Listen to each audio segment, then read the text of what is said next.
Welcome to my channel. Deja de fingir que eres empresaria de éxito, se burló mi hijo en la Navidad de la familia. Carlos estaba recostado en su silla, en la cabecera de aquella mesa perfectamente decorada, con luces navideñas brillando detrás de él como si fuera algún tipo de rey moderno.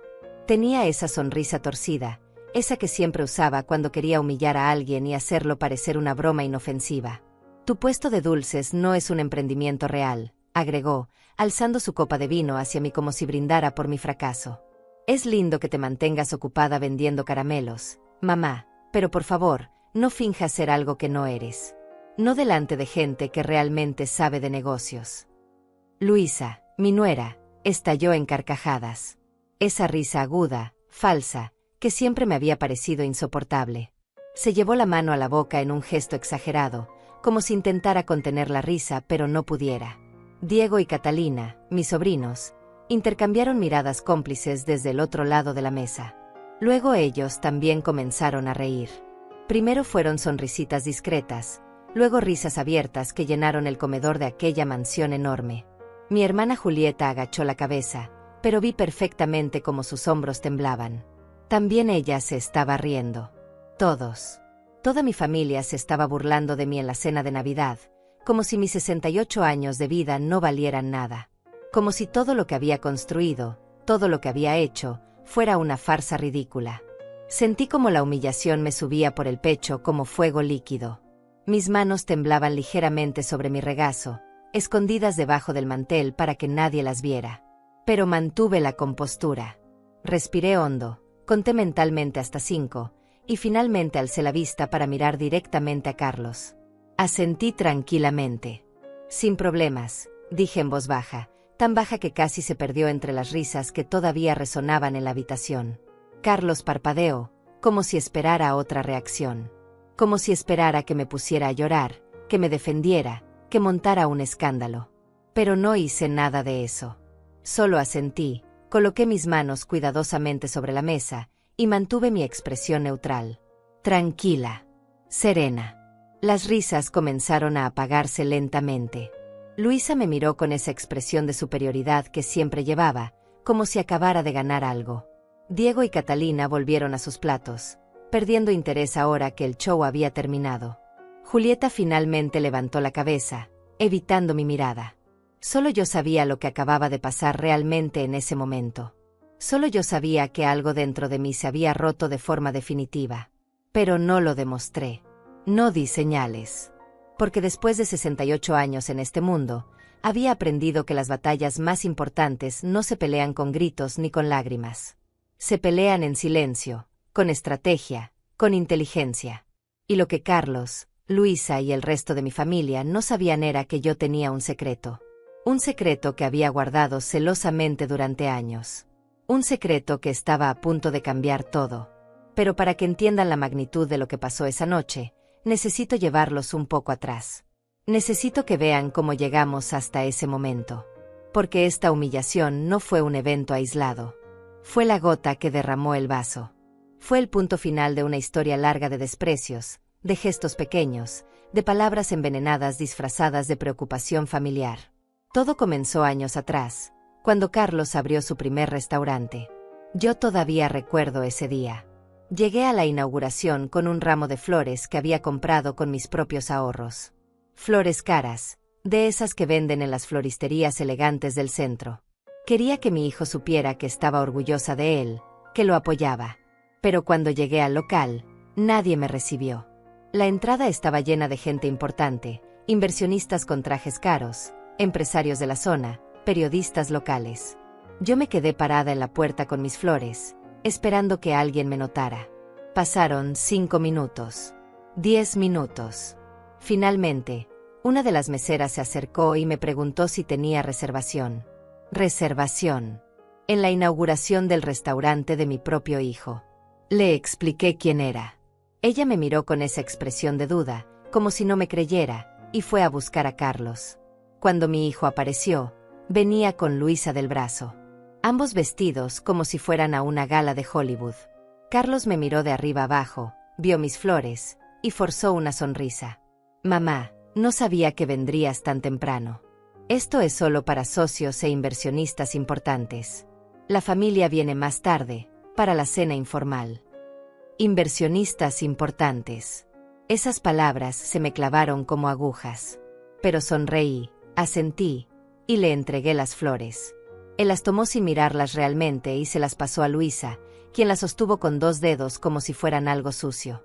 Gracias, Teresa, dijo Luisa, usando mi nombre de pila en lugar de llamarme suegra o mamá. ¡Qué lindo detalle! Las pondré en algún lado. No las puso en ningún lado. Las vi más tarde esa noche, abandonadas sobre una mesa del fondo, marchitándose junto a vasos vacíos y servilletas usadas. Esa fue la primera vez. La primera de muchas. Después vinieron las reuniones familiares, donde mi opinión no contaba. Las celebraciones, donde yo era la última en enterarme. Las conversaciones sobre negocios, donde me hablaban como si fuera una niña que no entendía. Esa noche de Navidad, después de que las risas finalmente se apagaran y la cena continuara como si nada hubiera pasado, me quedé sentada en mi silla observando. Observando cómo todos seguían alabando a Carlos. Como Luisa sonreía con esa superioridad que le salía tan natural. Como mis sobrinos lo miraban con admiración. Como mi propia hermana asentía con cada palabra que salía de su boca. Carlos estaba contando, otra vez, la historia de cómo había construido su imperio de restaurantes. Era su relato favorito. El que repetía en cada reunión familiar, en cada cena, en cada oportunidad que tenía para recordarle a todos lo exitoso que era. Comencé desde cero, decía, gesticulando con las manos como un político dando un discurso. Sin ayuda de nadie. Solo con mi visión, mi trabajo duro y mi inteligencia para los negocios. Toqué puertas, convencí inversionistas, armé un plan de negocio sólido. Hoy tengo 5 restaurantes, todos rentables, todos con excelentes reseñas. Y el próximo año voy a abrir 3 más. Desde cero. Esas palabras me atravesaban cada vez que las escuchaba. Porque yo sabía la verdad. Yo sabía exactamente cuánto había costado ese desde cero. Pero me quedaba callada, como siempre. Julieta aplaudió suavemente, con esa admiración genuina en los ojos. Eres un ejemplo, Carlos. Un verdadero self-made man. No como otros que solo hablan y hablan pero nunca hacen nada real. La indirecta iba dirigida a mí. Lo supe por la forma en que sus ojos se deslizaron hacia mi dirección por una fracción de segundo. Julieta siempre había sido así. Nunca te atacaba de frente. Siempre lanzaba sus venenos disfrazados de comentarios generales, de observaciones inocentes. Diego se inclinó hacia adelante, con esa expresión de admiración que los jóvenes ponen cuando están frente a alguien que consideran su modelo a seguir. Tío Carlos, yo quiero hacer lo mismo que tú. Estoy cansado de trabajar para otros. Quiero ser mi propio jefe, tener mi propio negocio. ¿Crees que podrías asesorarme? Necesito aprender de alguien que realmente sabe cómo se hacen las cosas en el mundo real de los negocios. El mundo real de los negocios. Como si el resto de nosotros viviéramos en una fantasía infantil. Como si mi puesto de dulces fuera un juego de niños y no un trabajo que llevaba adelante desde hacía más de 20 años. Carlos sonrió ampliamente, palmeando el hombro de Diego con esa camaradería masculina que tanto le gustaba exhibir. Claro, sobrino. Cuando quieras hablamos. Te puedo enseñar cómo estructurar un plan de inversión, cómo negociar con proveedores, cómo manejar empleados. Todo lo que necesitas saber para triunfar. No cualquiera puede hacer lo que yo hice, pero con la mentoría correcta, tal vez tú también llegues lejos. Catalina soltó una risita, mirando a su hermano con burla. Diego quiere ser empresario, pero ni siquiera sabe sumar correctamente, dijo, ganándose una mirada molesta de su hermano. Luego volteó hacia Carlos con admiración. Yo prefiero casarme con un empresario exitoso, como hizo Luisa. Mucho más fácil. Todos rieron. Luisa se tocó el collar de perlas que llevaba puesto, un collar que reconocí porque lo había visto en la vitrina de una joyería del centro con un precio de $15,000. $15,000 en un collar. Mientras yo usaba el mismo abrigo de hace 5 años porque no me parecía sensato gastar en uno nuevo cuando el que tenía todavía servía. Hay que saber elegir bien, dijo Luisa con esa voz suave y venenosa que dominaba a la perfección. No todas tenemos ese buen ojo para identificar a un ganador cuando lo vemos. Algunas personas se conforman con muy poco en la vida. El silencio que siguió fue incómodo. Todos sabían que estaba hablando de mí, de mi puesto de dulces, de mi vida simple, de mi falta de ambición, según ellos. Pero nadie dijo nada. Nadie me defendió. Ni siquiera Julieta, mi propia hermana. Tomé un sorbo de agua, sintiendo como el líquido bajaba por mi garganta seca. Conté mentalmente. 1, 2, 3, 4, 5. Respiré. Mantuve la calma. Porque explotar ahí, en ese momento, no tenía sentido. Solo les daría más munición. Solo confirmaría lo que ya pensaban de mí, que era una anciana amargada, resentida del éxito de su hijo. La cena continuó. Los platos iban y venían, servidos por las empleadas domésticas que Carlos y Luisa habían contratado. Pavo asado con salsa de arándanos, puré de papas trufado, vegetales glaseados, vino importado que costaba $200 la botella. Todo era excesivo, ostentoso, diseñado para impresionar. Carlos no paraba de hablar. De sus restaurantes, de sus ganancias, de sus planes de expansión. Cada tanto mencionaba cifras. El último trimestre facturamos $400,000. La inversión inicial fue de $500,000, pero ya la recuperamos con creces. Estoy negociando la compra de un local en la zona financiera. Cuesta $1,200,000, pero vale cada centavo. Números. Siempre números. Como si el valor de una persona se midiera únicamente en su cuenta bancaria. Como si el dinero fuera lo único que importaba en este mundo. Julieta lo miraba embelesada, colgada de cada palabra. Mi hermana siempre había sido así. Siempre admirando el éxito ajeno, siempre comparándose, siempre queriendo estar cerca de los ganadores. Cuando éramos jóvenes, ella se había casado con un hombre rico, un empresario textil. El matrimonio duró 3 años. Él la dejó por una mujer más joven y ella se quedó sin nada, porque había firmado un acuerdo prenupcial que no leyó bien. Desde entonces, vivía de una pensión modesta y de la amargura de lo que pudo haber sido. Carlos, deberías escribir un libro, dijo Julieta de repente, con ese entusiasmo exagerado que usaba cuando quería caer bien. Sobre cómo construir un negocio exitoso. La gente necesita estos consejos. Hay tantos fracasados por ahí que se dicen emprendedores, pero que en realidad no tienen ni idea de lo que hacen. Fracasados. Emprendedores falsos. Las palabras flotaban en el aire como moscas sobre carne podrida. Todos en esa mesa sabían exactamente a quién se refería Julieta. Todos menos ella misma querían admitirlo en voz alta. Carlos rió, claramente halagado por la sugerencia. No sé si tengo tiempo para escribir un libro, tía. Estoy demasiado ocupado haciendo dinero real. Pero tal vez en unos años, cuando ya tenga 20 o 30 restaurantes, lo considere. 20 o 30 restaurantes. Su ambición no tenía límites. Y su arrogancia tampoco. Luisa se levantó de la mesa, anunciando que era hora del postre. Había mandado a hacer un pastel especial de una pastelería francesa exclusiva. Costó $300, pero es una obra de arte, comentó mientras las empleadas lo traían. El pastel era realmente hermoso. 3 pisos de chocolate belga decorado con flores de azúcar y láminas de oro comestible. Oro comestible. En un pastel.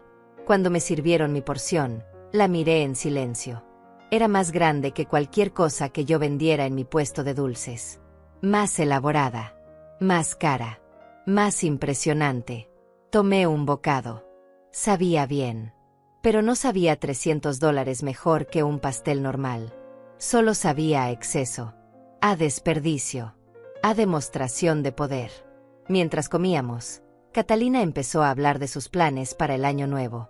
Quería viajar a Europa, visitar París, Roma, Barcelona. Me lo merezco, decía. He trabajado muy duro este año.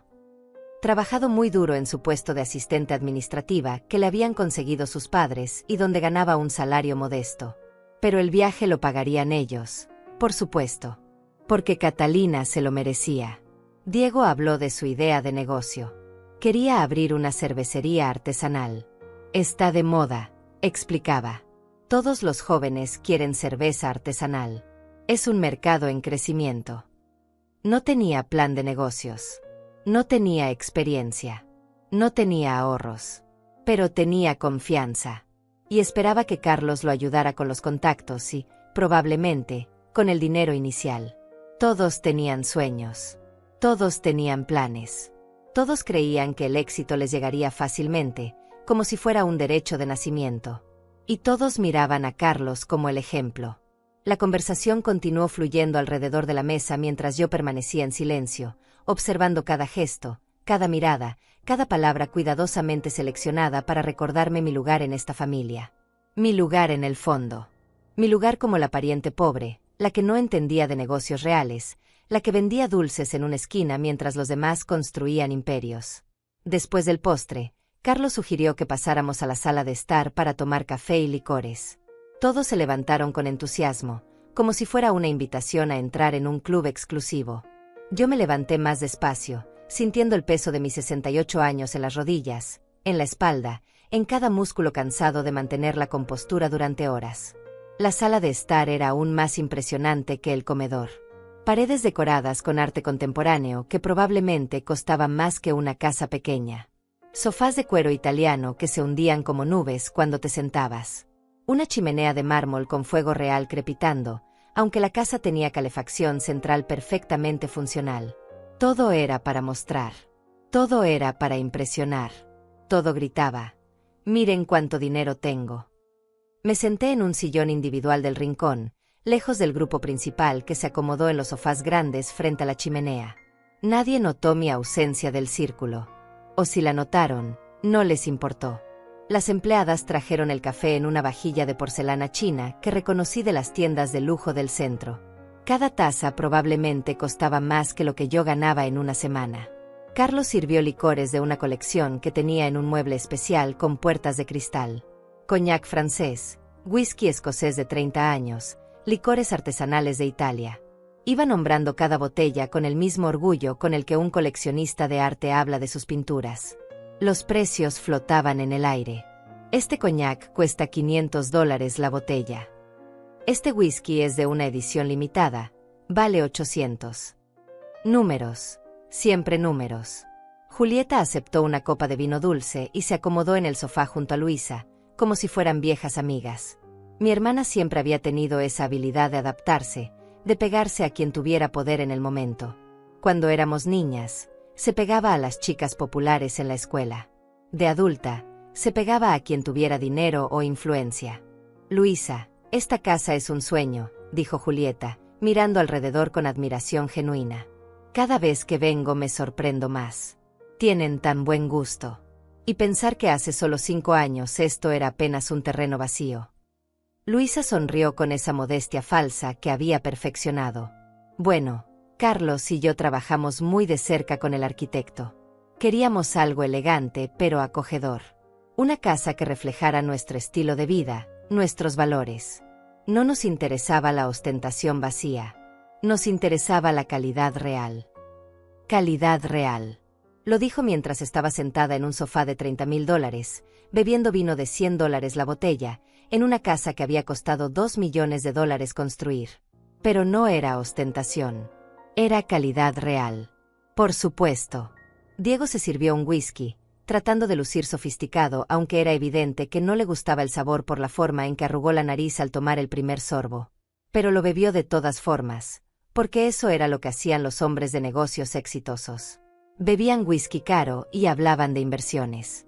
«Tío Carlos», estaba pensando, comenzó Diego, girando el vaso en su mano como había visto hacer en las películas. «Para mi cervecería artesanal, necesitaría un capital inicial de unos $100,000. Tal vez podrías asociarte conmigo. Sería una inversión segura. El mercado de cerveza artesanal está explotando». Carlos lo miró con esa expresión de mentor sabio que tanto le gustaba usar.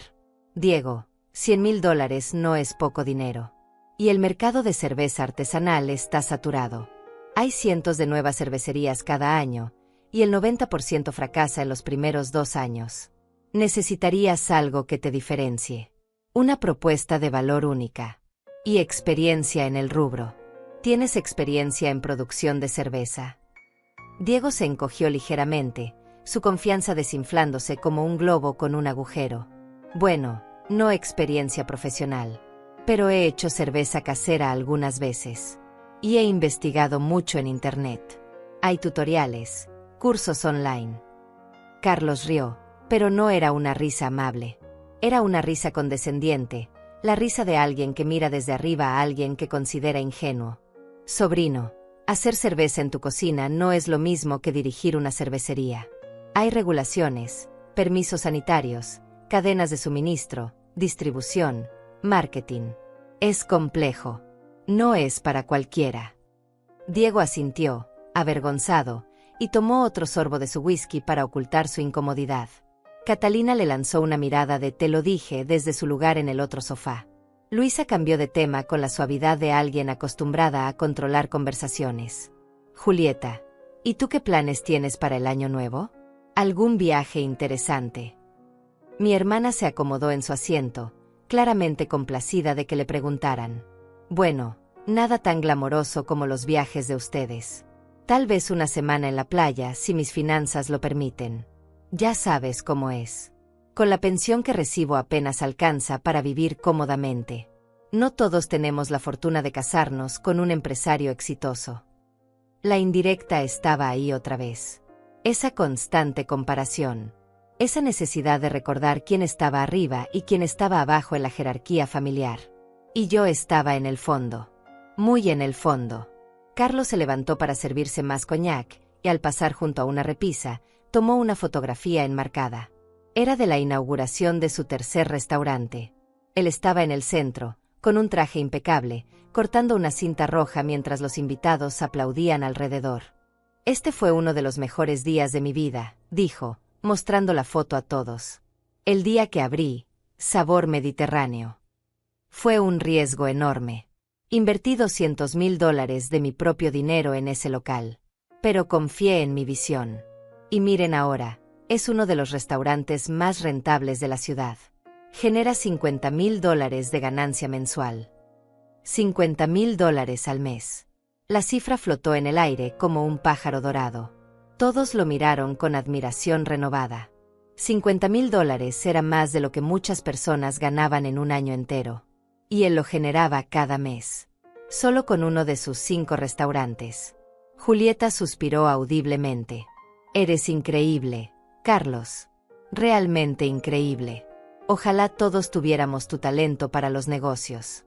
Tu visión. Tu coraje para arriesgarte así. $200,000 de su propio dinero, había dicho. Su propio dinero. Me mordí el interior de la mejilla para no hablar. Para no gritar la verdad que todos desconocían. Porque esos $200,000 no habían salido de su bolsillo. Habían salido del mío. Pero nadie lo sabía. Nadie tenía por qué saberlo. Esa había sido mi decisión 5 años atrás, cuando Carlos vino a pedirme ayuda con lágrimas en los ojos, diciendo que había encontrado la oportunidad de su vida, pero que los bancos no le prestaban porque no tenía suficiente historial crediticio. Yo había vendido propiedades. Había liquidado inversiones. Había juntado ese dinero y se lo había dado. Sin papeles. Sin contratos. Solo con la confianza de una madre en su hijo. Y él había prometido devolverlo. En 2 años, mamá. Te juro que en 2 años te devuelvo todo con intereses. No te voy a fallar. Habían pasado 5 años. El dinero nunca llegó. Y ahora él presumía de haberlo arriesgado como si fuera suyo. Luisa se levantó para revisar algo en su teléfono y luego anunció que había llegado el momento de intercambiar regalos. Todos se animaron inmediatamente. Los regalos estaban apilados bajo un árbol de Navidad de 3 metros de altura, perfectamente decorado con adornos importados y luces LED que cambiaban de color. Carlos le entregó a Luisa una caja pequeña envuelta en papel dorado. Ella la abrió con esa emoción calculada de quien ya sabe lo que hay dentro. Era un reloj. Un Rolex. Lo supe por la caja característica. Luisa gritó de alegría y se lo puso inmediatamente en la muñeca. Es hermoso. Exactamente el que quería. Se lanzó a besar a Carlos mientras todos aplaudían. Un Rolex. $30,000 mínimo. Tal vez 40. Para un regalo de Navidad. Mientras yo había traído una bufanda tejida a mano que había hecho yo misma durante las noches tranquilas en mi casa. Una bufanda que me había tomado semanas completar, poniendo todo mi cariño en cada puntada. Una bufanda que probablemente terminaría olvidada en el fondo de un closet. Los regalos continuaron. Diego recibió un PlayStation nuevo. Catalina recibió un bolso de marca italiano. Julieta recibió un set de productos de belleza caros. Todo era excesivo, caro, diseñado para impresionar. Cuando llegó mi turno de recibir, Carlos me entregó una caja mediana. La abrí con cuidado. Dentro había una bata de casa.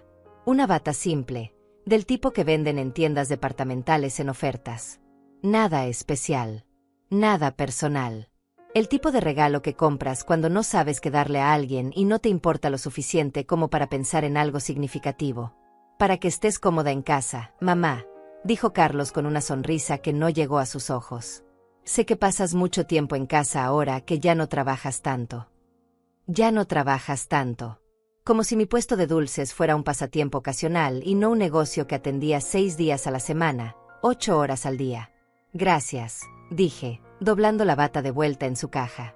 Luisa abrió mi regalo para ella, la bufanda tejida.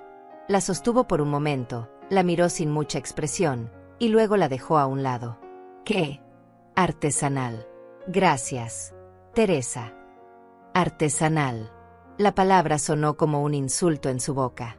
La noche avanzaba lentamente, como si el tiempo mismo se hubiera vuelto pesado y denso. Después del intercambio de regalos, la conversación derivó hacia temas más casuales, pero el patrón seguía siendo el mismo. Carlos en el centro, siempre brillando, siempre siendo el protagonista. Yo en la periferia, casi invisible, casi irrelevante. Me quedé sentada en mi sillón del rincón, sosteniendo una taza de café que ya se había enfriado hacía rato. Nadie notó que no la había vuelto a llenar. Nadie preguntó si necesitaba algo. Solo estaba ahí, ocupando espacio, cumpliendo con mi rol de madre presente pero no participante. Catalina había sacado su teléfono y estaba mostrándole a Luisa fotos de su último viaje a Cancún. Playas perfectas, hoteles de 5 estrellas, cócteles elaborados junto a piscinas infinitas. Papá me pagó todo, decía con ese tono despreocupado de quien nunca ha tenido que trabajar realmente por nada. Me lo merecía después del estrés del trabajo. Julieta se inclinó para ver las fotos también, suspirando con envidia. «¡Qué suerte tienes, Catalina! A tu edad yo ya estaba luchando por sobrevivir. Pero ustedes, los jóvenes de ahora, tienen todas las oportunidades. Especialmente si tienen familia que los apoya». Familia que los apoya. La frase resonó en mis oídos. Porque yo también había apoyado. Había apoyado durante décadas. Había pagado la universidad de Carlos cuando su padre nos abandonó y me quedé sola criándolo. Había trabajado turnos dobles, triples, en cualquier cosa que me diera dinero. Limpiando casas, cuidando niños, vendiendo productos por catálogo. Todo para que mi hijo tuviera oportunidades. Para que pudiera estudiar administración de empresas en una universidad privada. Para que no le faltara nada. Pero eso había sido hace tanto tiempo que ya nadie lo recordaba. O tal vez lo recordaban, pero no les parecía relevante. El pasado no contaba. Solo contaba el presente. Y en el presente, Carlos era el exitoso y yo era la que necesitaba apoyo. La que dependía de la caridad familiar. La que debía estar agradecida de ser invitada a estas cenas. Diego había vuelto al tema de su cervecería artesanal, ahora hablando con Catalina sobre posibles nombres para el negocio. Algo moderno, decía. Algo que suene internacional. Tal vez en inglés, ¿sabes? Suena más profesional. Carlos los escuchaba con esa sonrisa indulgente de tío sabio que tolera las fantasías de los jóvenes ingenuos. Se recostó en el sofá, con su copa de coñac balanceándose en su mano, y finalmente intervino. Diego, si realmente quieres ser empresario, necesitas entender algo fundamental. No se trata solo de tener una idea bonita o un nombre que suene bien. Se trata de números, de proyecciones financieras, de análisis de mercado, de saber exactamente cuánto vas a invertir, cuánto vas a ganar y cuánto tiempo te tomará recuperar tu inversión. ¿Has hecho alguno de esos cálculos?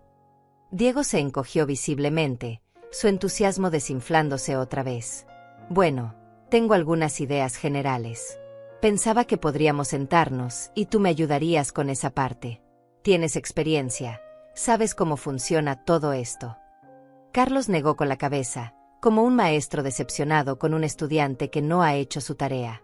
Sobrino, yo no llegué donde estoy esperando que otros hicieran el trabajo por mí. Investigué. Estudié.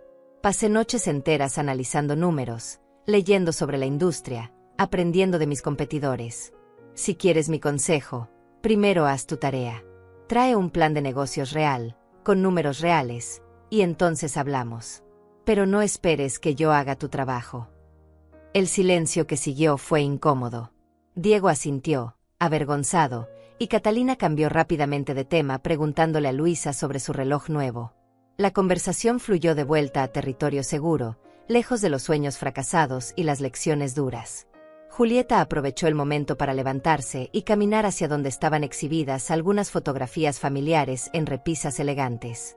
Tomó una donde aparecía Carlos de niño, con su uniforme escolar, sonriendo con esa inocencia que los niños tienen antes de que el mundo los cambie. «Eras tan lindo de pequeño», dijo mi hermana con nostalgia. «Y mira ahora, todo un empresario exitoso. Teresa, debes estar tan orgullosa de tu hijo. A pesar de todo lo que tuvieron que pasar cuando era niño, mira cómo salió adelante. A pesar de todo. Como si las dificultades hubieran sido obstáculos que Carlos superó solo, sin ayuda, sin sacrificios de nadie más. Como si mi trabajo, mis desvelos, mis sacrificios no hubieran sido la base sobre la cual él construyó todo. Muy orgullosa, mentí, porque era más fácil que explicar la verdad». Carlos se levantó y caminó hacia donde estaba Julieta, tomando la fotografía de sus manos. «Esos fueron años difíciles», admitió, con un tono de reflexión que sonaba ensayado.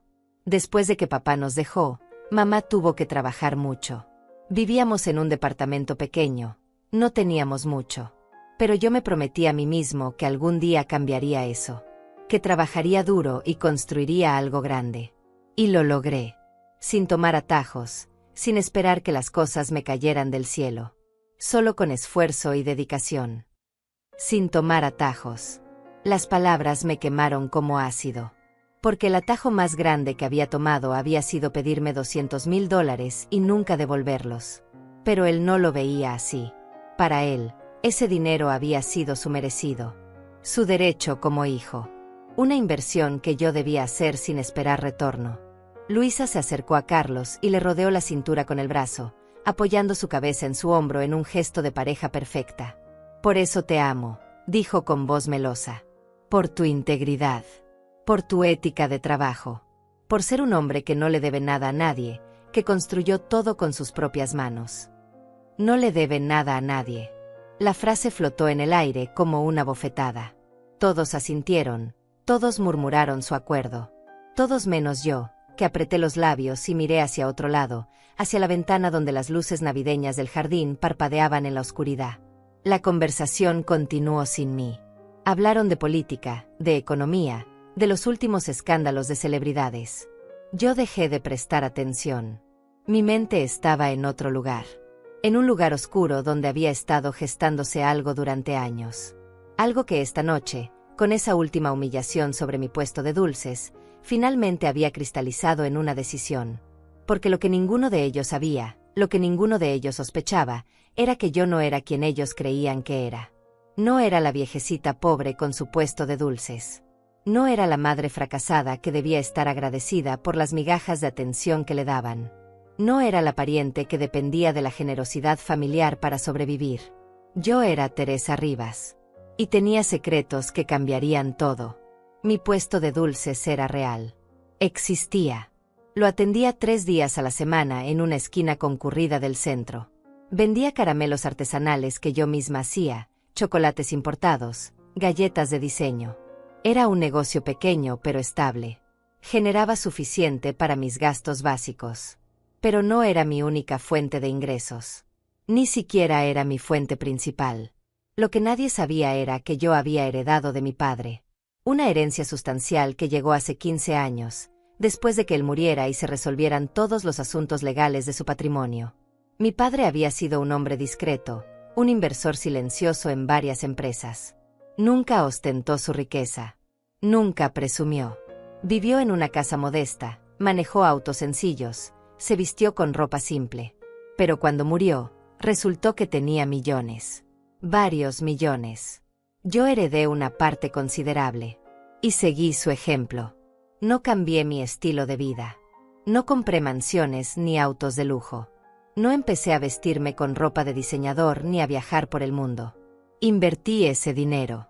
Lo puse a trabajar. Creé un fondo de inversión bajo un nombre corporativo que nadie en mi familia conocía. Y desde entonces, ese fondo había crecido. Y crecido. Y crecido. Hoy, ese fondo manejaba $120 millones. 120 millones que yo controlaba completamente, que yo dirigía a través de asesores financieros de confianza, que yo usaba para invertir en diferentes negocios y proyectos. Y uno de esos proyectos, uno de esos negocios donde había invertido una cantidad considerable, era la cadena de restaurantes de mi hijo Carlos. Él no lo sabía. Creía que sus inversionistas eran un grupo de empresarios extranjeros interesados en el mercado local. Creía que había convencido a estos inversionistas misteriosos con su brillante plan de negocios y su carisma empresarial. No sabía que esos inversionistas eran una empresa pantalla. No sabía que detrás de esa empresa estaba un fondo. Y no sabía que detrás de ese fondo estaba yo. Yo era su inversionista principal. Yo era la que había puesto $120 millones en su negocio a lo largo de 5 años. Yo era la accionista mayoritaria oculta. Yo controlaba el 51% de su empresa. Él solo tenía el 30%. El resto estaba distribuido entre otros inversionistas menores. Pero Carlos creía que él era el dueño absoluto. Creía que él mandaba. Creía que todo lo que había construido era suyo. Y yo lo había dejado creer eso. Porque quería que mi hijo triunfara. Porque quería que se sintiera capaz, poderoso, exitoso. Porque pensé que eventualmente, cuando fuera el momento correcto, le revelaría la verdad y eso nos acercaría. Él entendería que su madre siempre había estado ahí, apoyándolo en secreto, creyendo en él incluso cuando nadie más lo hacía. Pero esa noche, sentada en ese sillón del rincón, invisible e ignorada, mientras él presumía de su éxito construido sin ayuda de nadie, mientras toda la familia me trataba como basura, algo dentro de mí cambió. Ya no quería revelar la verdad para acercarnos. Quería revelar la verdad para enseñarle una lección. Para mostrarle quién tenía realmente el poder. Para recordarle que la humildad no es opcional, es necesaria. Y que el respeto se gana, pero también se puede perder. La noche terminó como todas las reuniones familiares terminaban últimamente. Con Carlos y Luisa despidiéndose desde la puerta de su mansión, sonriendo con esa cortesía fría que se les da a los invitados que cumplieron su función. Julieta se fue primero, efusiva en sus agradecimientos, alabando la cena, la casa, la hospitalidad. Diego y Catalina la siguieron, prometiendo visitar pronto, hablando de próximas reuniones. Yo fui la última. Nadie ofreció llevarme a casa aunque vivía al otro lado de la ciudad. Nadie preguntó si tenía cómo regresar.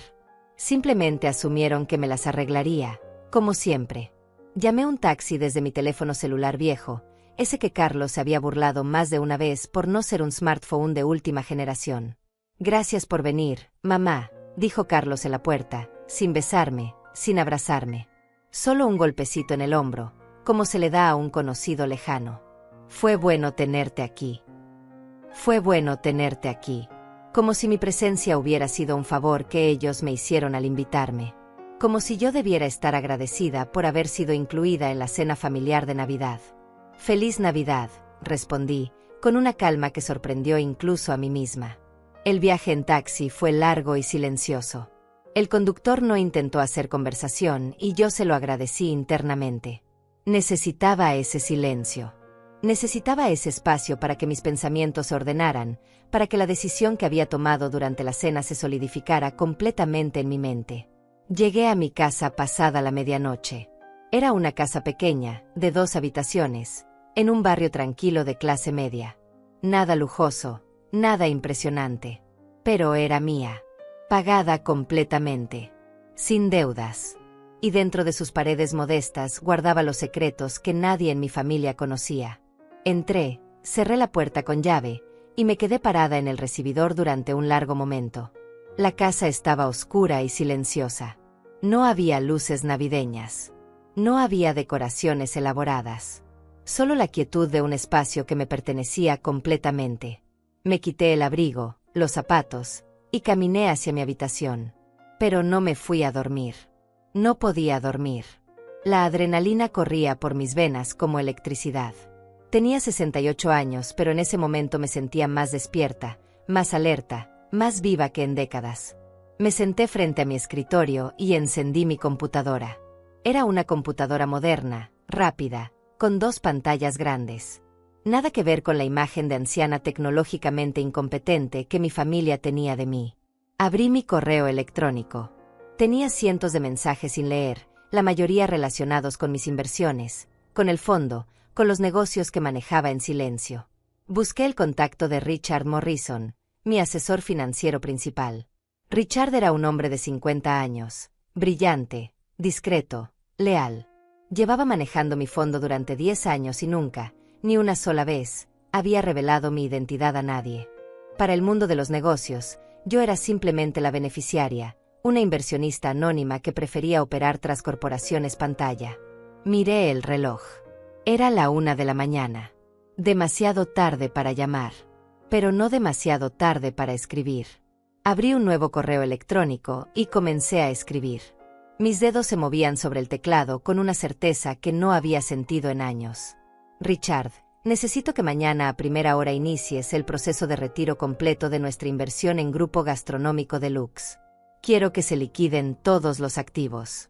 Quiero que se retiren los $120 millones que hemos invertido en esa empresa. Completo.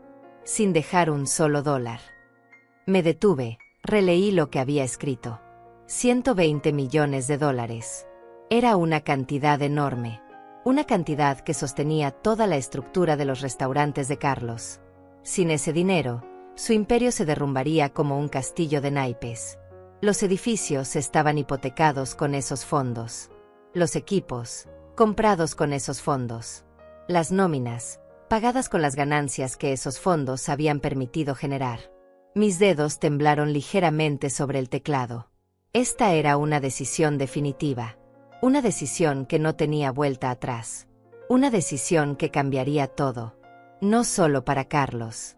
Para toda la familia. Para la imagen que todos tenían de quién era Teresa Rivas. ¿Era esto venganza? Tal vez. ¿Era esto justicia? Definitivamente. ¿Era esto necesario? Absolutamente. Continué escribiendo. Sé que esto generará crisis inmediata en la empresa. Esa es precisamente la intención. Quiero que se convoque una asamblea extraordinaria de accionistas para este lunes. Quiero estar presente. Y quiero que esta vez se revele mi identidad como la accionista mayoritaria. Ya no hay razón para mantener el anonimato. Firmé el correo, lo revisé una última vez, y antes de que pudiera arrepentirme, presioné enviar. El mensaje desapareció de mi pantalla.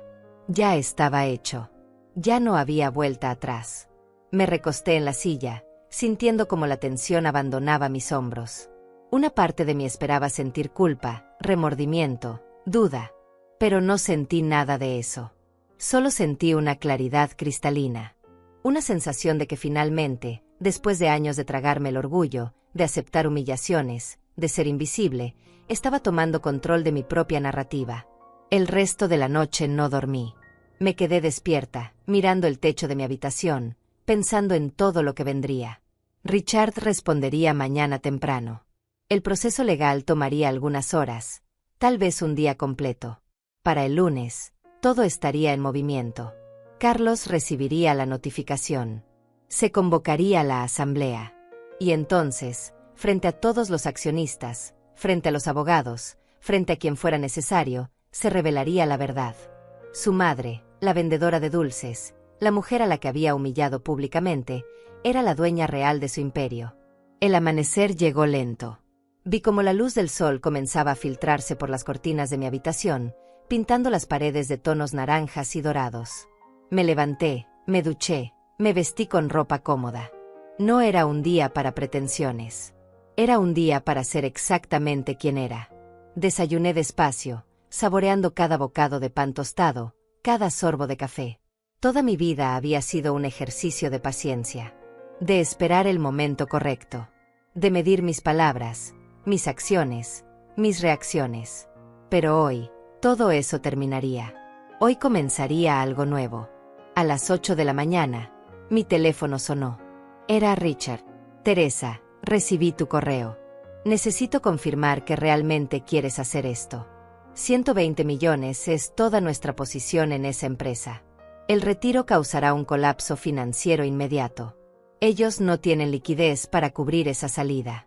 Tendrán que vender activos, despedir personal, posiblemente cerrar restaurantes. Su voz sonaba preocupada, profesional, pero había una pregunta implícita ahí. ¿Estás segura? ¿Realmente quieres destruir el negocio de tu hijo? Richard, respondí con una calma que me sorprendió a mí misma. He sido clara en mi correo. Quiero el retiro completo. Quiero la asamblea. Y quiero que se revele mi identidad. Esta decisión no es emocional. Es estratégica. Es necesaria. Y es final. Hubo una pausa al otro lado de la línea. Luego Richard suspiró. Entendido. Comenzaré el proceso inmediatamente.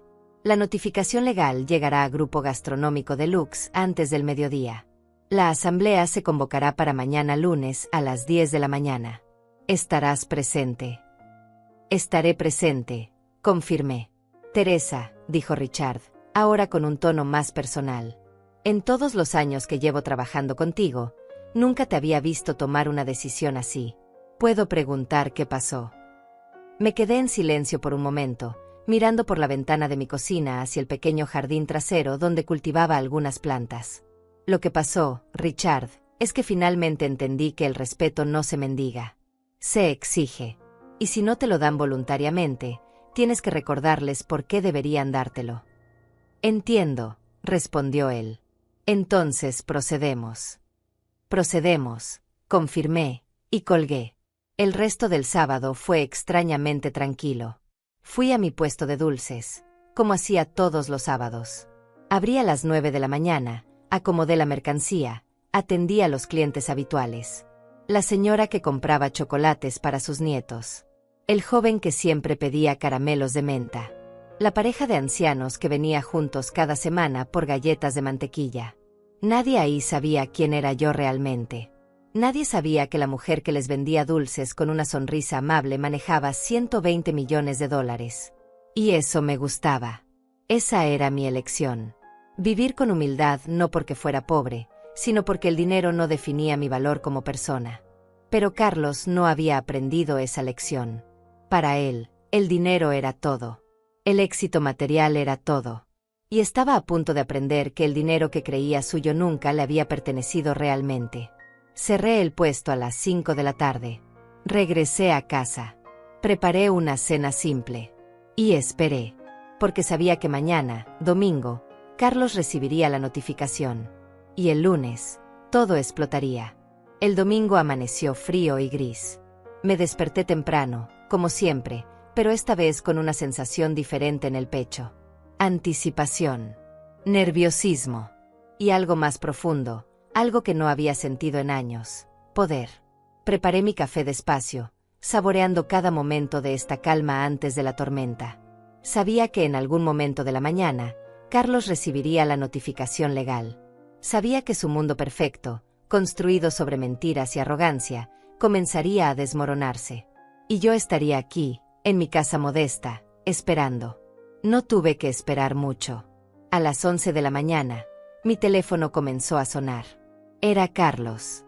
Dejé que sonara 1, 2, 3 veces antes de contestar. Cuando finalmente lo hice, su voz del otro lado era algo que nunca había escuchado antes. Pánico puro. Mamá. Mamá, necesito que vengas ahora mismo. Ahora. Es una emergencia. Me quedé en silencio por un momento, tomando otro sorbo de mi café. ¿Qué sucede, Carlos? No puedo explicarlo por teléfono. Tienes que venir. Por favor. Es sobre el negocio. Todo se está derrumbando. Los inversionistas se están retirando el dinero. 120 millones de dólares. Se van a llevar todo. Su voz se quebraba. Podía escuchar a Luisa de fondo, también gritando algo que no alcanzaba a distinguir. Había caos en esa casa. El caos que yo había iniciado con un simple correo electrónico. Cálmate, Carlos, dije con una tranquilidad que contrastaba completamente con su histeria. Explícame bien qué está pasando. Llegó una notificación legal esta mañana. Dice que mis inversionistas principales están retirando toda su posición. $120 millones. Sin eso, no puedo operar. Los restaurantes están hipotecados con esos fondos. Los proveedores, los empleados, todo depende de esa inversión. Y se va mañana. Mañana, mamá. Hay una asamblea de emergencia convocada para las 10 de la mañana. Podía imaginármelo, caminando de un lado a otro en su mansión, con el papel legal temblando en sus manos, con ese mundo perfecto que había construido desintegrándose frente a sus ojos. ¿Y qué quieres que haga yo, Carlos? No entiendo cómo puedo ayudarte con algo así. No lo sé, pero eres mi madre. Necesito apoyo. Necesito que alguien esté aquí. Por favor, ven. La ironía era tan perfecta que casi me hizo sonreír. Ahora sí me necesitaba. Ahora sí era su madre. Ahora sí mi presencia importaba. No cuando me humilló frente a toda la familia. No cuando se burló de mi trabajo. No cuando me trató como basura. Solo ahora, cuando su mundo se estaba cayendo a pedazos. Iré, dije finalmente. Pero no puedo ir ahora. Tengo cosas que hacer. Llegaré más tarde. Mamá, por favor. Es urgente. Llegaré cuando pueda, Carlos. Respira. Cálmate. Ya veremos qué se puede hacer. Colgué antes de que pudiera seguir rogando. Me quedé sentada en mi cocina, sintiendo como algo cálido y poderoso se expandía en mi pecho. No era alegría por su sufrimiento. No era satisfacción cruel. Era simplemente justicia. El universo reequilibrándose. Las cosas volviendo a su lugar correcto. Esperé hasta las 3 de la tarde para ir a su casa. No porque tuviera algo que hacer, sino porque quería que sintiera la desesperación. Quería que entendiera lo que era necesitar a alguien y que ese alguien no corriera inmediatamente a ayudarte. Quería que probara un poco de su propia medicina. Cuando llegué a la mansión, la puerta estaba abierta. Entré y encontré un escenario de caos absoluto. Papeles esparcidos por toda la sala. Luisa sentada en el sofá con la cara entre las manos, llorando. Carlos caminando de un lado a otro como animal enjaulado, hablando por teléfono con alguien, su voz tensa y desesperada. Cuando me vio, cortó la llamada inmediatamente y corrió hacia mí. Mamá, gracias a Dios que viniste. Me tomó de los brazos, algo que no había hecho en años. Sus ojos estaban rojos, su cara pálida. El exitoso empresario había desaparecido. En su lugar había un hombre asustado, vulnerable, perdido. No sé qué hacer. He llamado a abogados, a contadores, a todos mis contactos. Nadie puede hacer nada. El retiro es legal. Los inversionistas tienen derecho a sacar su dinero cuando quieran según el contrato que firmé. Y se lo van a llevar todo. Mañana. En la asamblea de mañana. Me solté suavemente de su agarre y caminé hacia la sala, observando el desastre. Documentos legales, estados financieros, contratos. Todo estaba ahí, expuesto, mostrando la verdadera estructura de su imperio. Un imperio que sin esos $120 millones no podía sostenerse. ¿Quiénes son estos inversionistas?, pregunté, fingiendo ignorancia. Carlos se dejó caer en un sillón, pasándose las manos por el pelo. No lo sé. Nunca los conocí personalmente. Todo se manejó a través de una empresa de inversión llamada Fundación Patrimonio del Futuro. Firmé con ellos hace 5 años. Me dieron todo el capital que necesitaba para expandirme. Pero nunca supe quiénes eran realmente. Operan tras corporaciones. Todo muy legal pero muy anónimo. Fundación Patrimonio del Futuro. Mi fundación. Mi dinero. Mi poder que él nunca supo que existía. ¿Y por qué se retiran ahora?, pregunté. No lo sé, gritó Carlos, su compostura completamente destruida. La notificación solo dice que han decidido liquidar su posición. No dan razones. No ofrecen negociación. Simplemente se van. Y sin ese dinero, todo se cae. Los bancos van a ejecutar las hipotecas. Los proveedores van a cortar el crédito.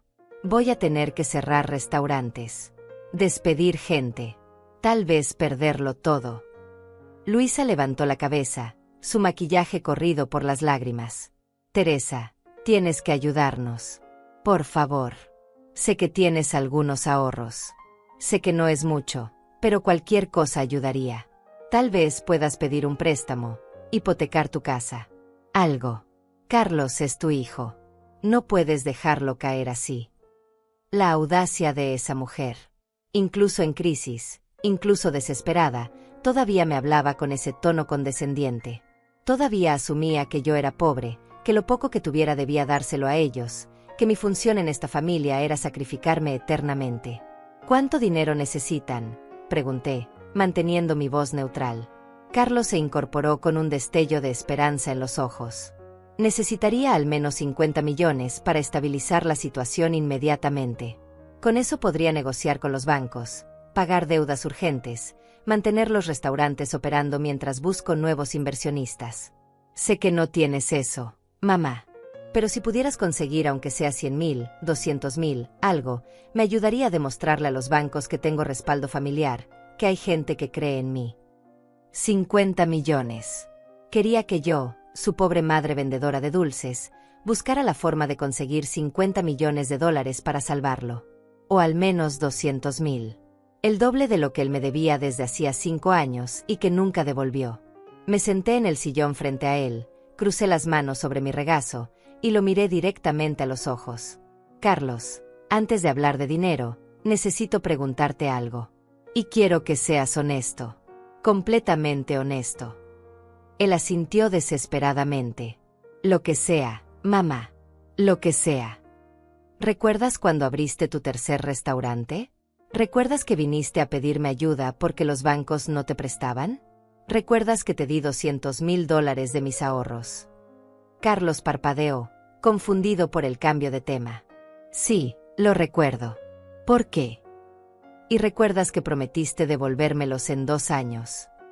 Su cara se puso incómoda. Miró hacia Luisa, luego de vuelta a mí.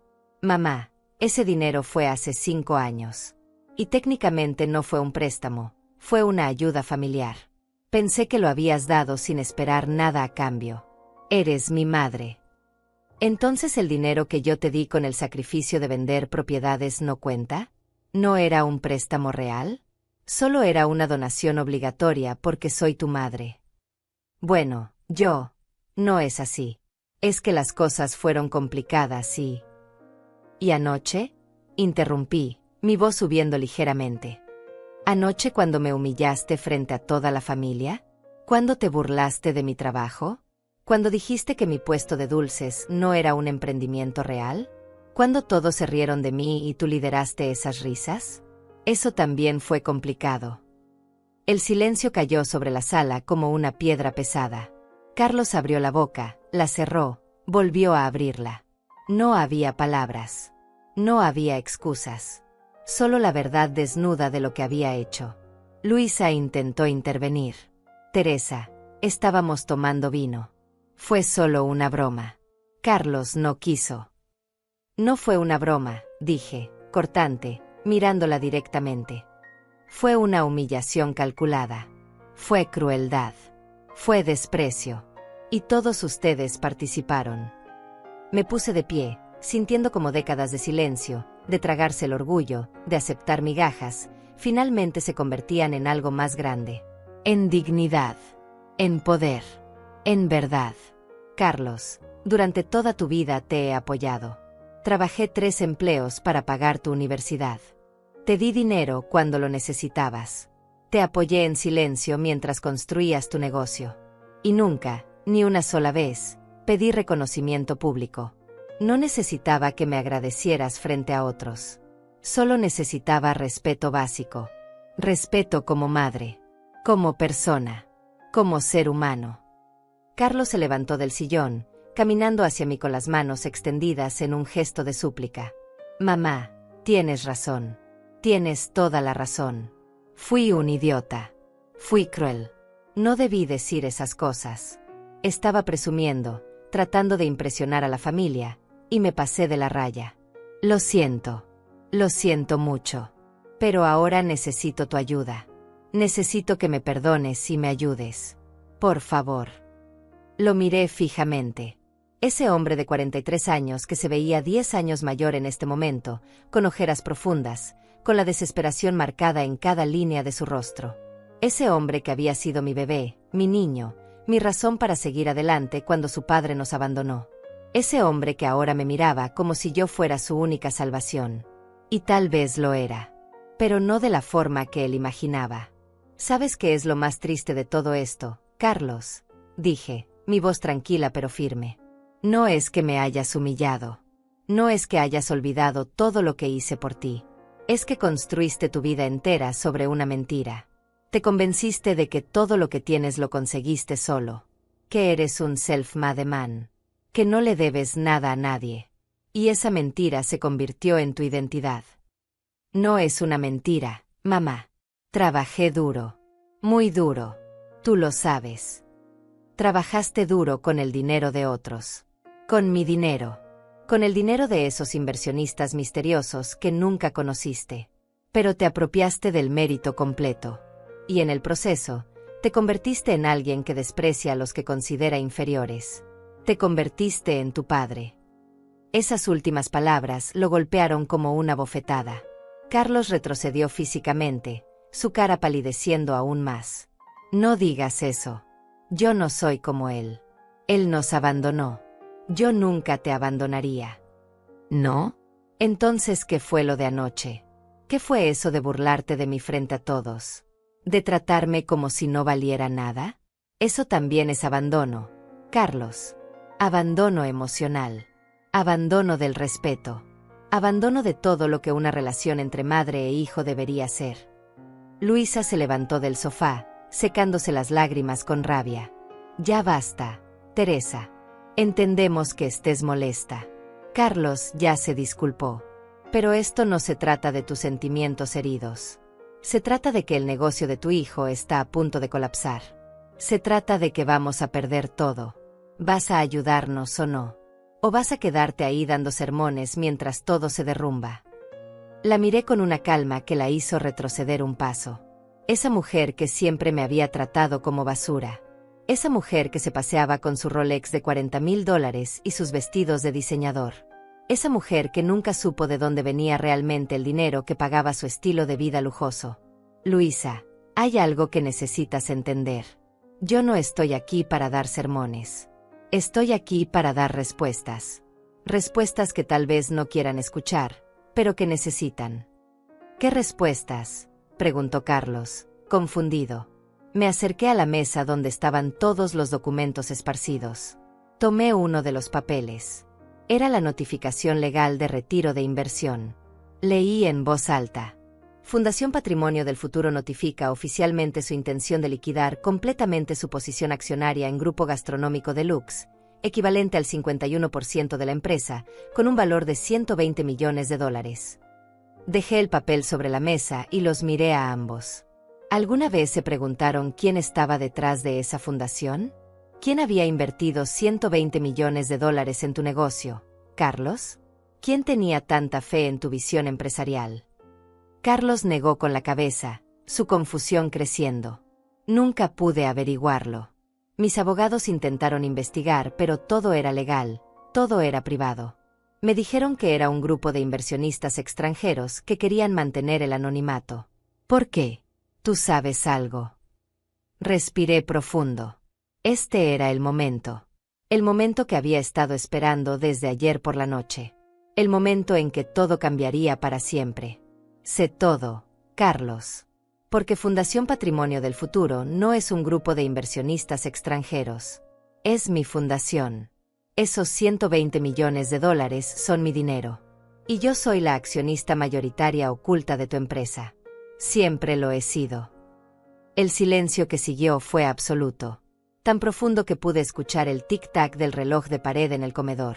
Tan denso que el aire mismo parecía haberse solidificado. Carlos me miraba con la boca abierta, incapaz de procesar lo que acababa de escuchar. Luisa se había quedado congelada, con las lágrimas todavía brillando en sus mejillas. ¿Qué estás diciendo?, tartamudeó Carlos finalmente. Estoy diciendo que tu madre, la vendedora de dulces que no tiene un emprendimiento real, es la dueña del 51% de tu imperio de restaurantes. Estoy diciendo que cada expansión que hiciste, cada local que abriste, cada empleado que contrataste, fue posible gracias a mi dinero. No al tuyo. Mío. Eso es imposible, dijo Luisa, su voz quebrándose. Tú no tienes ese tipo de dinero. Vives en una casa pequeña. Tienes un puesto de dulces. Usas ropa vieja. No tienes. ¿No tengo qué? ¿Las apariencias correctas? ¿Los símbolos externos de riqueza que ustedes consideran necesarios? Tienes razón. No los tengo porque no los necesito. Mi valor no depende de lo que proyecto hacia afuera. Depende de lo que realmente tengo. Carlos se dejó caer de nuevo en el sillón, como si sus piernas hubieran dejado de funcionar. No puede ser. Tiene que haber un error. Tiene que. No hay error, Carlos. Mañana a las 10 de la mañana hay una asamblea de accionistas. Yo estaré ahí. Y por primera vez en 5 años, me presentaré no como una firma corporativa anónima, sino como Teresa Rivas. Tu madre. La accionista mayoritaria. La persona que realmente controla tu empresa. Pero, ¿por qué? ¿Por qué hiciste esto? ¿Por qué escondiste que eras tú? Me senté frente a él, mirándolo directamente a los ojos. Al principio, lo hice porque quería ayudarte sin que te sintieras inferior. Sin que sintieras que dependías de tu madre. Quería que tuvieras la confianza de construir algo grande. Pensé que cuando fuera el momento correcto, te lo revelaría y estaríamos más cerca. Trabajaríamos juntos.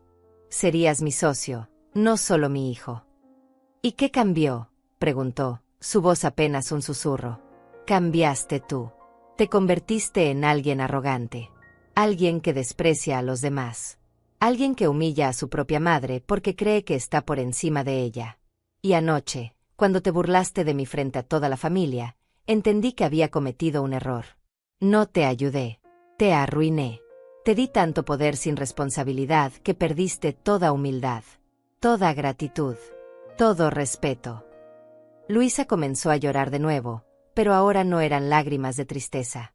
Eran lágrimas de rabia, de impotencia. Esto es una venganza.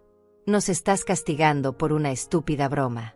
Vas a destruir todo lo que Carlos construyó por tu ego herido. Me volví hacia ella con una mirada que la hizo callar instantáneamente. No destruí nada, Luisa. Yo construí todo. Cada ladrillo de este imperio fue puesto con mi dinero. Y no estoy castigando a Carlos por una broma. Estoy enseñándole una lección que debió aprender hace años. El dinero no te hace mejor que nadie. El éxito no te da derecho a humillar a otros.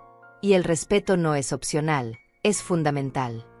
Carlos tenía la cabeza entre las manos, su cuerpo temblando ligeramente. ¿Qué va a pasar mañana?, preguntó sin levantar la vista. ¿Vas a quitarme todo? ¿Vas a destruir mi vida? Mañana voy a retirar mi inversión. Los $120 millones que puse en tu negocio. Sin ese dinero, vas a tener que reestructurar completamente. Vas a tener que vender algunos restaurantes para pagar deudas. Vas a tener que reducir tu operación. Vas a tener que volver a empezar, pero esta vez con humildad.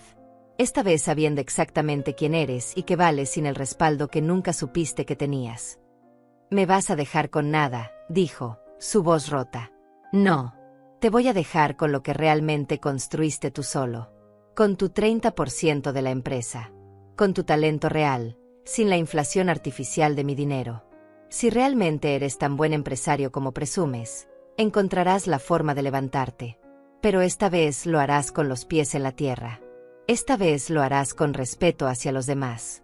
Esta vez lo harás sabiendo que tu madre no es una vendedora de dulces fracasada, sino la mujer que te dio todo y que tú despreciaste. Me levanté, alisando mi falda. Era hora de irme. Ya había dicho todo lo que necesitaba decir. El resto sucedería mañana, en la asamblea, frente a abogados y contadores y todos los que necesitaban ser testigos de esta verdad. Espera, dijo Carlos, levantándose tambaleante. Por favor, mamá. Tiene que haber otra forma. No hagas esto. Te lo ruego. Haré lo que sea. Me disculparé públicamente.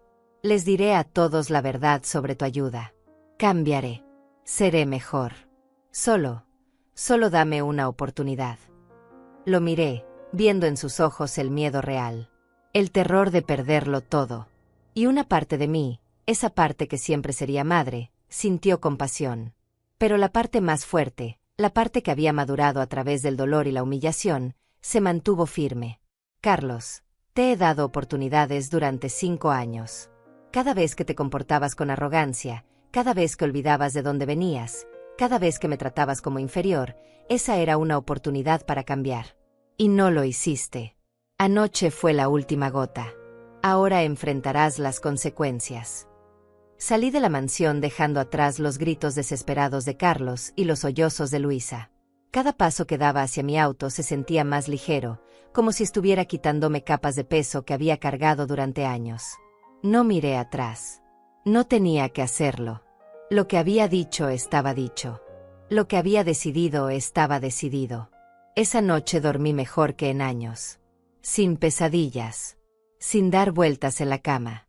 Solo un sueño profundo y reparador de alguien que finalmente había tomado control de su propia vida. El lunes amaneció claro y frío. Me desperté a las 6 de la mañana, me duché, y me vestí con cuidado. No con ropa lujosa, pero sí con ropa digna. Un traje sastre gris que había comprado años atrás y que guardaba para ocasiones especiales. Zapatos cómodos pero elegantes. Un collar simple de perlas que había sido de mi madre. Me miré al espejo y vi a la mujer que realmente era. No la vendedora de dulces humillada. No la madre ignorada. Sino Teresa Rivas, empresaria, inversionista, mujer de 68 años que había construido un patrimonio de $120 millones en silencio. Llegué a las oficinas corporativas de Grupo Gastronómico Deluxe a las 9:45, 15 minutos antes de la asamblea. El edificio era moderno, de cristal y acero, ubicado en la zona financiera de la ciudad. Nunca había estado ahí. Carlos nunca me había invitado a visitar sus oficinas centrales. Supongo que no encajaba con la imagen que quería proyectar. La recepcionista me miró con esa expresión educada pero distante que le dan a cualquier persona mayor que entra sin aparente razón de negocios. Buenos días, señora.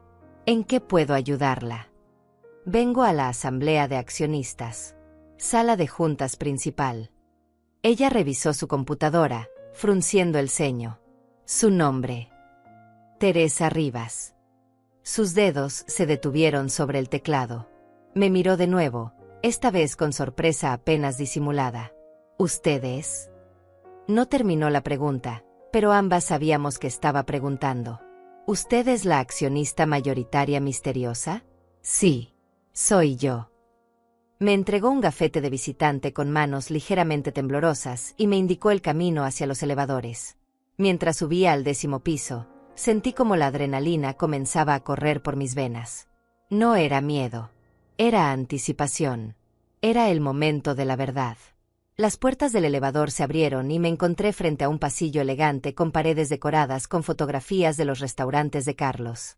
En cada una, él aparecía sonriendo, cortando cintas, sirviendo platos, posando con clientes importantes. El hombre que había construido un imperio. El hombre que no sabía que su madre lo había hecho posible. La sala de juntas estaba al final del pasillo. Puertas de madera maciza con manijas de acero. Respiré profundo y entré. La sala era grande, con una mesa larga de caoba rodeada de sillas de cuero. Ventanales enormes ofrecían una vista panorámica de la ciudad. Ya había varias personas sentadas. Reconocí a algunos, el contador principal de Carlos, 2 abogados corporativos, y 3 personas que supuse eran los otros accionistas minoritarios. Y en la cabecera de la mesa estaba Carlos, pálido, con ojeras aún más profundas que ayer, usando un traje que probablemente costaba $5,000 pero que no lograba disimular su estado de colapso emocional. Todos voltearon a verme cuando entré. El silencio fue instantáneo y absoluto. Richard Morrison, mi asesor financiero, estaba de pie junto a la ventana. Me sonrió ligeramente, un gesto de apoyo silencioso, y se acercó para saludarme. Buenos días, Teresa. Todo está listo para proceder. Buenos días, Richard. Carlos se levantó de su silla tan rápido que casi la tira. Mamá, ¿qué estás haciendo aquí? Caminé lentamente hacia la mesa, sintiendo todas las miradas clavadas en mí. Tomé asiento en una de las sillas laterales, coloqué mi bolso en el suelo junto a mí, y finalmente miré a mi hijo. Estoy aquí porque soy accionista de esta empresa, Carlos.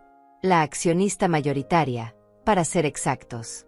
Tengo derecho a estar en esta asamblea.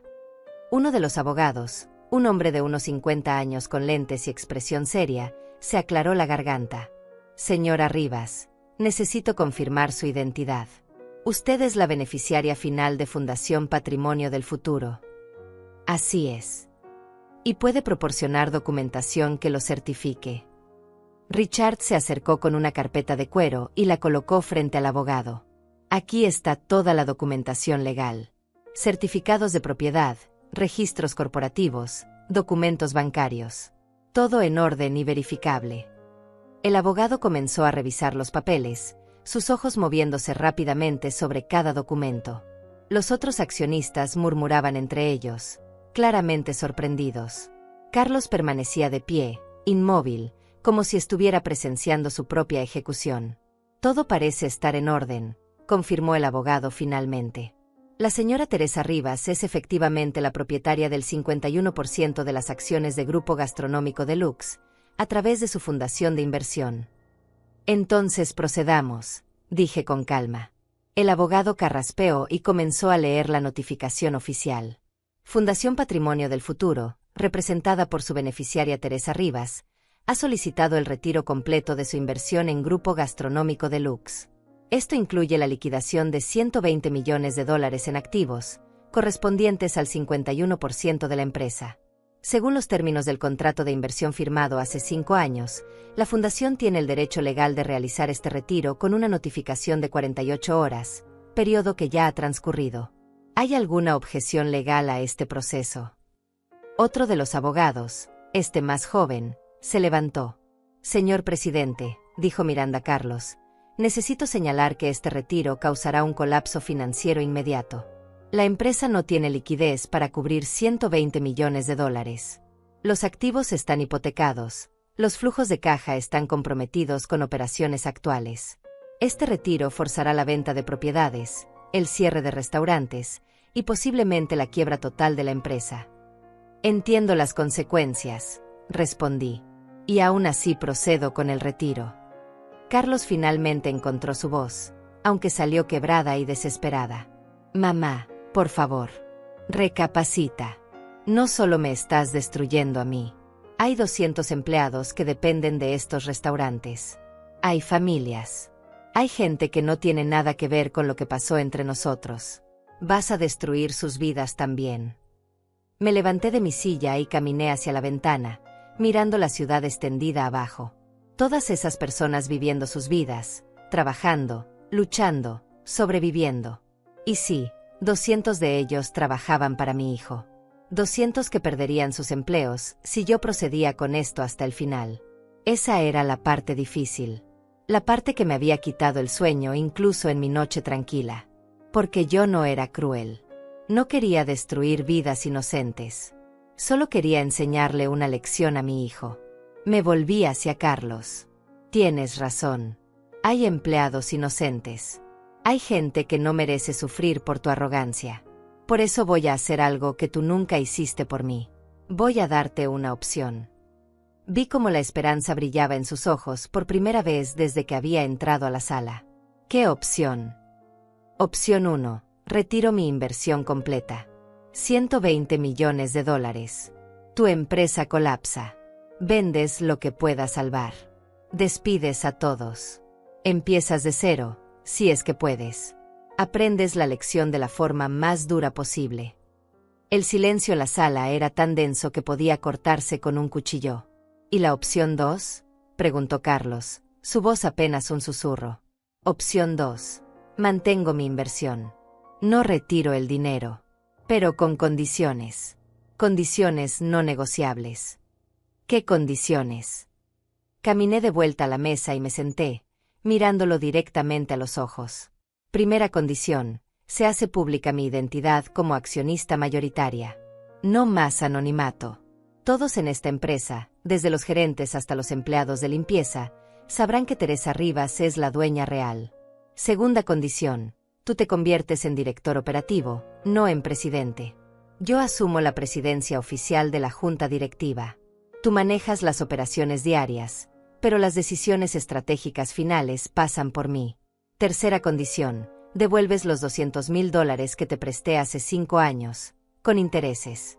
Cuarta condición. Reduces tu salario a la mitad y usas la diferencia para crear un fondo de emergencia para empleados. Quinta condición. Cada mes, durante la próxima reunión de junta directiva, vas a pararte frente a todos los gerentes y vas a contar la historia real de cómo construiste este imperio. La historia verdadera. Incluyendo mi inversión. Incluyendo tu arrogancia. Incluyendo cómo casi lo pierdes todo por falta de humildad. Carlos me miraba con los ojos muy abiertos, procesando cada palabra. Esas son las condiciones, continué. O aceptas todas, sin excepciones, o retiro el dinero ahora mismo y te dejo caer. Tienes 2 minutos para decidir. Eso es humillante, susurró. Exacto. Tan humillante como lo que tú me hiciste el día de Navidad. Tan humillante como 5 años de ignorar que yo era tu socia invisible. Tan humillante como tratar a tu madre como basura. Ahora sabes cómo se siente. Luisa entró corriendo a la sala en ese momento. Claramente había estado esperando afuera. Su cara estaba hinchada de tanto llorar, su ropa arrugada. Ya no era la mujer perfectamente arreglada de siempre. Carlos, acepta. Por favor, acepta. No podemos perder todo. Acepta lo que sea que te pida. Carlos la miró, luego me miró a mí, luego bajó la vista a sus manos temblorosas sobre la mesa. Sí acepto, dijo lentamente. ¿Prometes no retirar el dinero? ¿Prometes que seguiremos operando? Prometo mantener la inversión mientras tú cumplas las condiciones. Si fallas en alguna, si vuelves a tu arrogancia anterior, si me faltas el respeto de nuevo, retiro todo sin previo aviso. Esta es tu única oportunidad. Carlos, no habrá una tercera. Él cerró los ojos, respiró profundo, y cuando los abrió, vi algo diferente ahí. No era arrepentimiento todavía. Tal vez no sería arrepentimiento nunca. Pero era aceptación. Era derrota. Era el entendimiento de que el poder había cambiado de manos. Acepto, dijo con voz ronca. Acepto todas las condiciones. Los meses que siguieron a esa asamblea fueron de transformación. No solo para Carlos, sino para toda la familia, para la empresa, y especialmente para mí. La noticia de que Teresa Rivas, la humilde vendedora de dulces, era en realidad la accionista mayoritaria con $120 millones invertidos se esparció como fuego. Primero dentro de la empresa, donde los empleados me miraban con una mezcla de asombro y respeto. Luego en la familia, cuando Julieta me llamó llorando, disculpándose por cada comentario despectivo que había hecho. Diego y Catalina aparecieron en mi casa con flores, tartamudeando disculpas incómodas. A todos les dije lo mismo, no necesitaba disculpas dramáticas. Necesitaba respeto genuino. Y respeto se construye con acciones, no con palabras. Carlos cumplió cada una de las condiciones. Devolvió los $200,000 con intereses. Redujo su salario. Y cada mes, frente a toda la junta directiva y los gerentes principales, contaba la historia real. Al principio lo hacía con vergüenza visible, con la voz temblando, evitando mi mirada. Pero con el tiempo, algo cambió. Empezó a entenderlo. Empezó a ver que aquella humillación no era castigo, sino enseñanza. Un día, 6 meses después de la asamblea, Carlos vino a mi casa. No a su mansión, sino a mi pequeña casa de 2 habitaciones. Tocó la puerta y cuando abrí, lo encontré parado ahí con las manos en los bolsillos, sin el traje de $5,000, solo con jeans y una camisa simple. ¿Puedo pasar?, preguntó. Lo dejé entrar. Preparé café. Nos sentamos en mi pequeña sala, sin palabras por un momento largo. He estado pensando mucho, comenzó finalmente. Sobre todo lo que pasó. Sobre quién era yo. Sobre quién quiero ser. Lo escuché en silencio. Tenías razón, mamá. Me había convertido en alguien horrible. Alguien que valoraba el dinero por encima de las personas. que medía mi éxito por cuanto podía presumir, que olvidé de dónde vine y quién me ayudó a llegar hasta ahí. ¿Y ahora?, pregunté. Ahora estoy aprendiendo. Es difícil. Es humillante a veces. Pero estoy aprendiendo que el verdadero éxito no es cuánto tienes, sino quién eres cuando nadie está mirando. Y que el respeto no se compra con dinero, se gana con integridad. Tomé un sorbo de mi café, sintiendo algo cálido expandirse en mi pecho. No era victoria. Era esperanza. Esperanza de que mi hijo finalmente estaba encontrando el camino correcto. ¿Sabes qué es lo que más me dolió de todo esto?, le dije. No fue la humillación pública. No fue que te burlaras de mi trabajo. Fue que olvidaste que yo soy tu madre.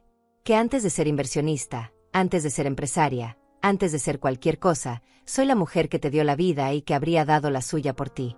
Y ese vínculo, Carlos, ese vínculo sagrado entre madre e hijo, tú lo pisoteaste por presumir frente a gente que ni siquiera te importa realmente. Vi cómo las lágrimas comenzaban a formarse en sus ojos. Lágrimas reales, no lágrimas de desesperación por perder dinero, sino lágrimas de verdadero arrepentimiento. Lo siento, mamá. Lo siento tanto. Esta vez, las disculpas sonaban diferentes. Sonaban verdaderas.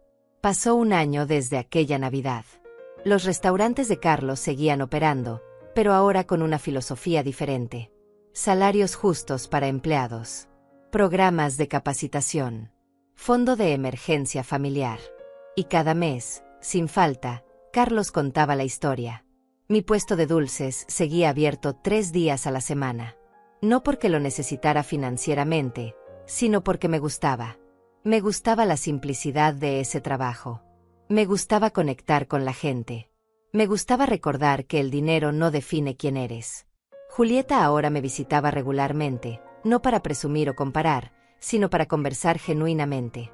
Diego había abandonado su idea de la cervecería y estaba trabajando humildemente en uno de los restaurantes de Carlos, aprendiendo el negocio desde abajo. Catalina había conseguido su propio trabajo y estaba ahorrando para sus viajes, sin depender de sus padres. Y yo, Teresa Rivas, seguía siendo la misma mujer de 68 años. Pero ahora todos sabían quién era realmente. No necesitaba demostrarlo. No necesitaba presumirlo. Simplemente era. La última vez que vi a Carlos, me dijo algo que nunca olvidaré. Mamá, ahora entiendo por qué papá se fue. No porque tú no fueras suficiente, sino porque él no lo era. No tenía tu fuerza. No tenía tu dignidad. No tenía tu capacidad de construir algo real sin perder tu humanidad en el proceso. Tenía razón. Yo había construido un imperio en silencio. Había criado a un hijo sola. Había sobrevivido humillaciones y seguido adelante. Y cuando fue necesario, había defendido mi dignidad con la única arma que importaba, la verdad. No sé si Carlos será siempre el hombre que debería ser. Pero ahora tiene la oportunidad de intentarlo. Y yo seguiré aquí, no como la madre invisible, sino como Teresa Rivas. Empresaria. Inversionista. Madre. Mujer que nunca más permitirá que nadie la subestime. Porque di todo. Y me trataron como basura. Pero ese día, en esa asamblea, dejé de tragarme el orgullo y recuperé mi poder. Y eso lo cambió todo.